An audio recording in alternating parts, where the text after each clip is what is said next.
تباركت يا ذا الجلال والإكرام.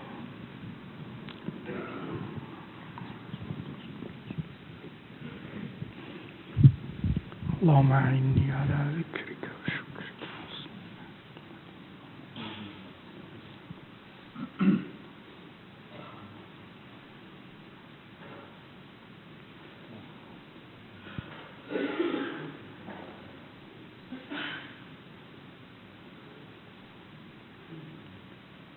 السلام عليكم ورحمة الله وبركاته. While you continue the dhikr,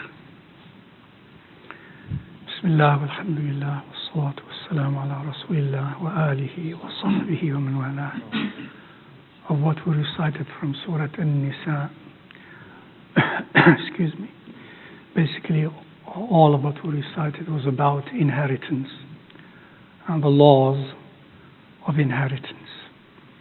One issue that, of course, has been brought up before even this generation, when Muslims started to interact with other cultures in the West, that Islam is unjust to women. And one way it shows in the laws of inheritance that the share of a man is double the share of a woman, and so on. The Quran and the Sunnah of Rasulullah sallallahu alaihi wasallam say otherwise. Unfortunately, that was not, especially a little bit a while ago, was not elucidated properly by some people of ilm to the contemporary modern generation of non-Muslims and of Muslims even. And many still now, I think probably most of you here do believe that the woman's share of inheritance is half the share of a man, correct? Most of you believe that, and most of you think that that's from the Quran, correct? Well, it is actually incorrect. It's not true at all. I'm going to explain briefly, inshallah. For example, in what we recited, Allah Azza wa Jalla says, يُوصِيكُمُ اللَّهُ فِي أَوْلَادِكُمْ لِلذَّكَرِ مِثْلُ حَظِّ الْأُنْثَيَيْنِ. Allah admonishes you pertaining to your children. To your children. For the male of those children is double the share of those children, daughters, female. This is not ever to say that the share generally of a male is double the share of a female. That does not exist in the Sharia. That's what people have said, that's what people have learned culturally and repeated even by some people of students of ilm and so on, repeating this statement, which is absolutely incorrect. Why is it incorrect? First of all, because Allah was speaking in that ayah only about children who are surviving the father or the mother, and they're both living, both male and female living together. In that case, the share of a boy is double the share of a girl. Why? There are many reasons, of which in an Islamic environment, in an Islamic practice of life, the woman, for example, does not spend anything for the family. It's not to provide for the family, even if she were rich. It is the duty only of the male, of the husband. Number one. Number two, the woman, for example, when she marries, she doesn't have to pay a mahr. A mahr is given to her, for example. If the woman is alone and she is not married, it is still, and she inherits, it is still the duty of her father to take care of her and of her brothers to take care of her, etc. With all these reasons and many more, it would be unfair that the share would be the same. It's not about the same, especially in an environment where, alhamdulillah, the woman does not have to work, does not have to work, and then she does not have to provide for the family at all. And you cannot impose on her, say, well, you work, you have to spend. You can't do that either. You allowed her to work, fine, you allowed her to work. But you cannot tell her, because I allowed you to work, you have to pay, we have to share in the expenses half and half. You have to know. You can't tell her that. It's up to her. وهكذا, all these reasons and more. Now, having said that, still the answer to this question is even more explicit in the texts. Allah says, for example, فإن كن نساء فوق اثنتين فلهن ثلث ما ترك وإن كانت واحدة فلها النصف ولأبويه لكل واحد منهما السدس مما ترك إن كان له ولد. What is Allah saying here? That if a person passes away and leaves 2 daughters or more, no sons, then those 2 daughters or more take first the 2/3 of the estate. 2/3 of the estate belongs to them. هكذا. So an example. And he also says, subhanahu wa ta'ala, and that if the person who passes away leaves a father and a mother, you pass away, we assume our father and mother survive us. Then both the father and the mother have each 1/6. 1/6. So here's an example.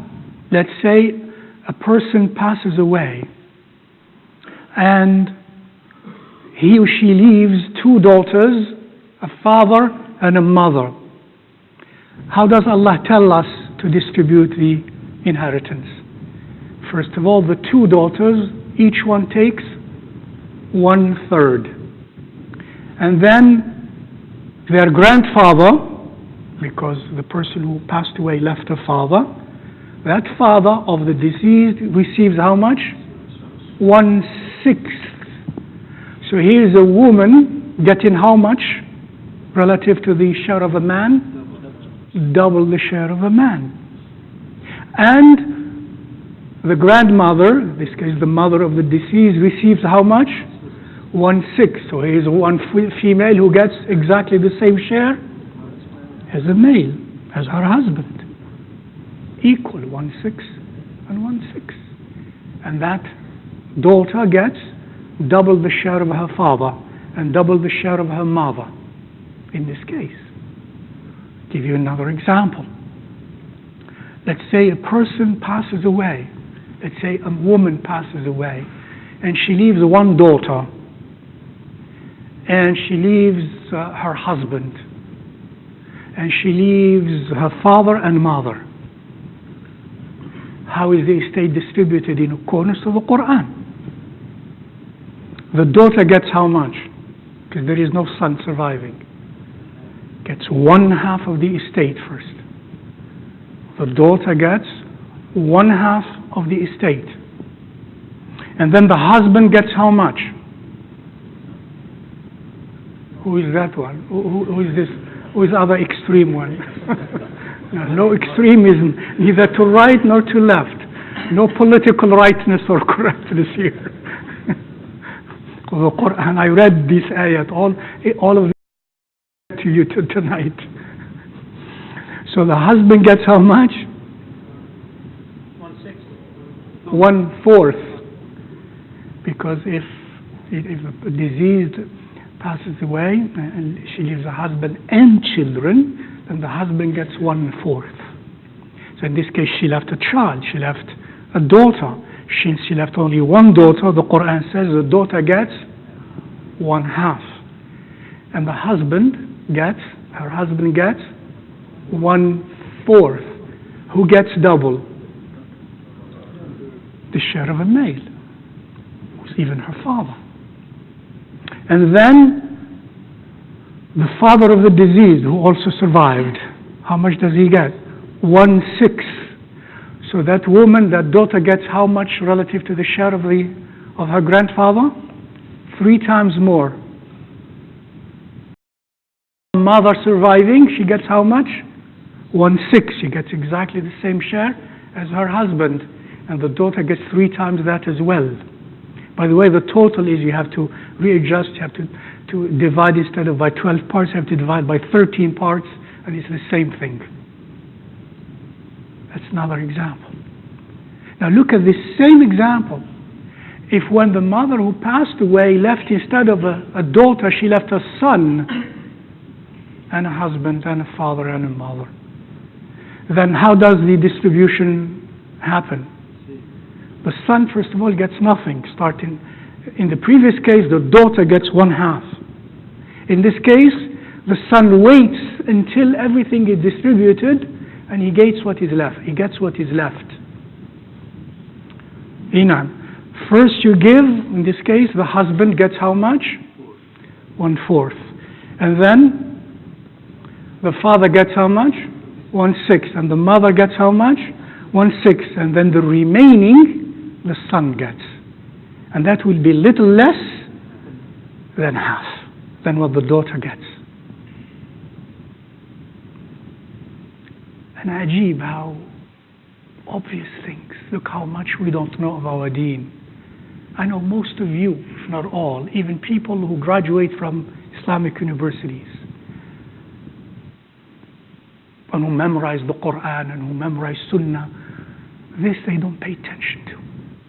And yet it is textual.